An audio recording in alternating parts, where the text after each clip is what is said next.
Alright, so just got this in the mail today.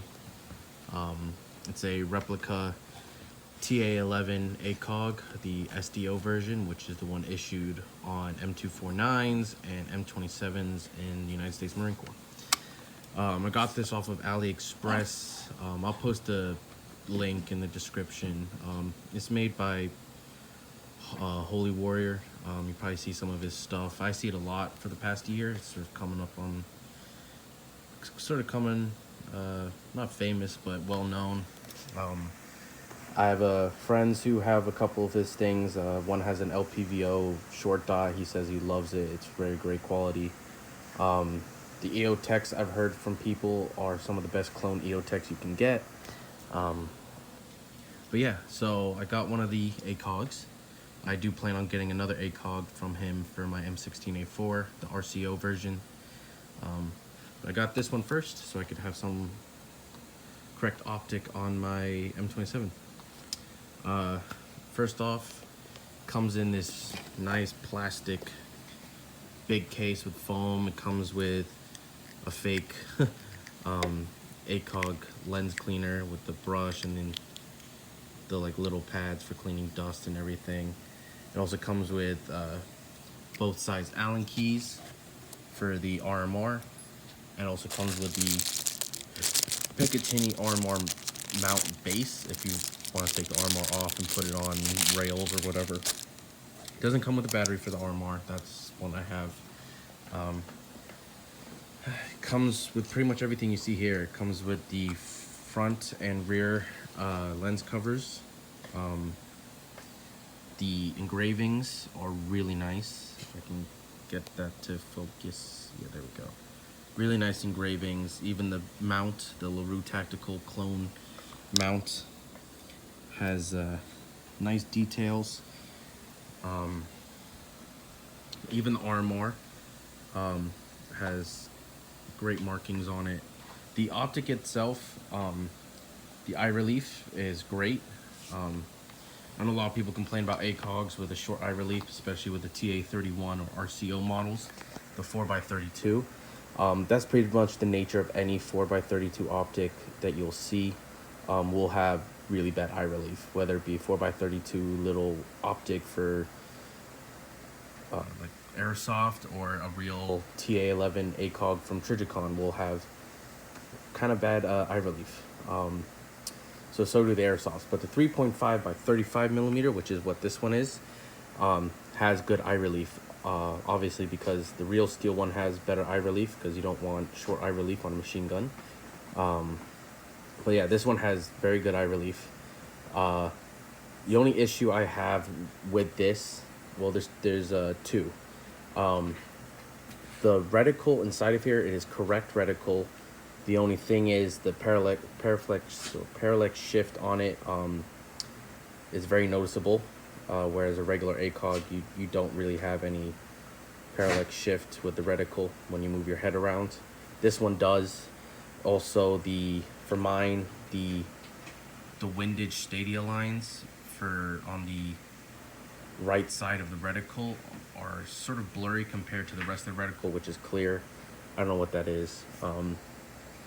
But yeah, so the reticle moves around a little bit when you move your head around. Also, the reticle is sort of a little half blurry.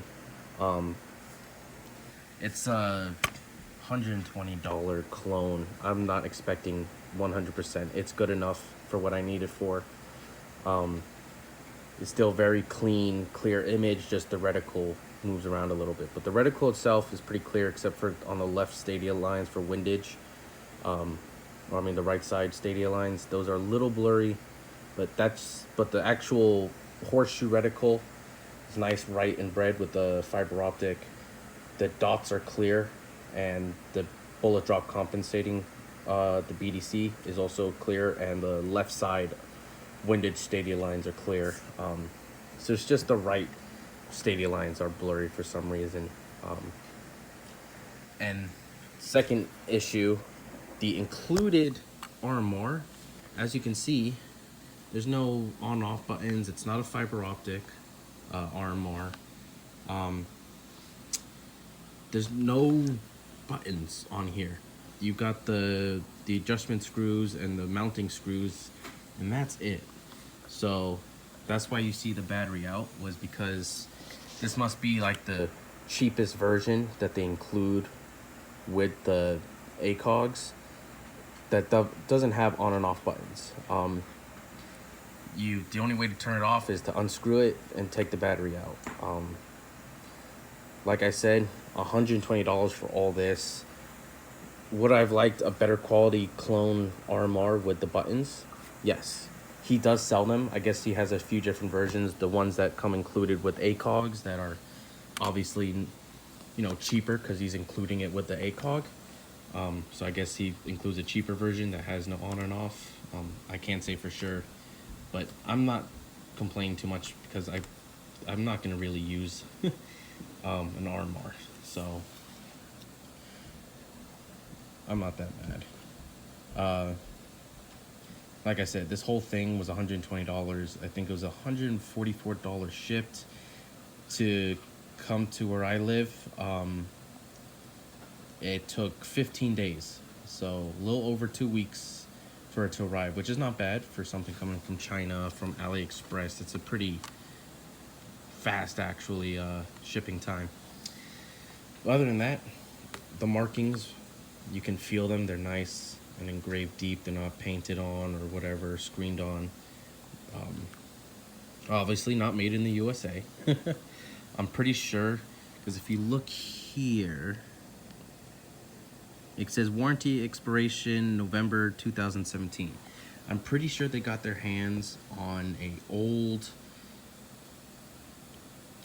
SDO TA11, and they basically just took the markings off of that, because obviously if this was built this year, it would not have an expiration of 4 years ago almost, or 3 years ago. So, but I mean, I found that kind of funny. The expiration is old. But yeah, this I actually love it. As if you look through my channel, I have an old video on a clone TA11 optic. That's more of a base TA11 ACOG clone. That wasn't an SDO version. There are a few differences, obviously. A regular TA11 has this sort of hood, the angled hood for the front view. This one is flat and it screws in with a kill flash. It's actually threaded for this kill flash and end cap. And the markings are also a little different, obviously, for an SDO versus a regular TA11. But the other one, the older TA11, was not a 3.5 by 35 millimeter optic. It was actually a 5 by 35. So the zoom was higher, which I guess if you wanted to use that on a real rifle would be a little nicer. But the thing about 3.5, it gives you a little less zoom, so you have a little wider field of view, which is nicer for sort of someone running an LMG. But this is actually a 3.5 zoom, so that's nice. Let's see. But yeah, overall for 120 bucks minus shipping, the issues that it does have, I'm not really concerned about. Like if I was paying upwards of $200 or more for this, then I would have had complaints. But for $120, external quality is great. I don't think you'll have any issues holding up to a Daytona recoil. If I really have an issue, if I really want to run an RMR but not have to take it off to take the battery out to turn it off, I can just buy, I think you can find them for, I think he sells them for like $20-$30, the better version RMR clones that have the on and off and brightness level buttons on the side. So if I really want to, I can buy one of those and slap that on, and I can just use this for, I don't know, show, or sell it to somebody who doesn't mind. I don't really care, but I'm really happy with this. Let's the other side. Like I said, the markings are phenomenal. I really like the included LaRue style QD. I did tighten these quite a bit.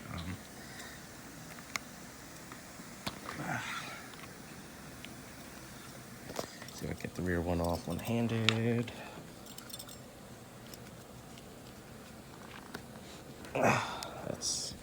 That's really on there. There we go. So yeah, these mounts are really nice.